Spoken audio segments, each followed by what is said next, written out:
Hello and welcome. I'm Don Foster, also known as the Brickman. On the radio so many times in person I've been asked if it is okay to paint exterior brick. The answer I always give is no. It's not okay to paint exterior brick.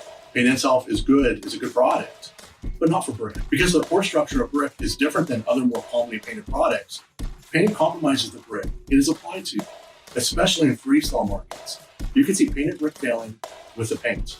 Actually, at times, you can see part of the brick face still attached in the paint that is coming off the wall.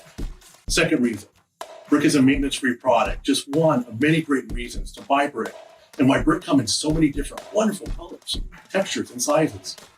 Brick is the best product to build with, hands down. You change that when you paint it. One source notes that the paint industry says you may need to paint brick every 3 to 5 years, but it's even more than that. Brick, different absorptions, and textures play a large role. It is very difficult to remove all the paint, so we have seen where they have repainted over failing paint.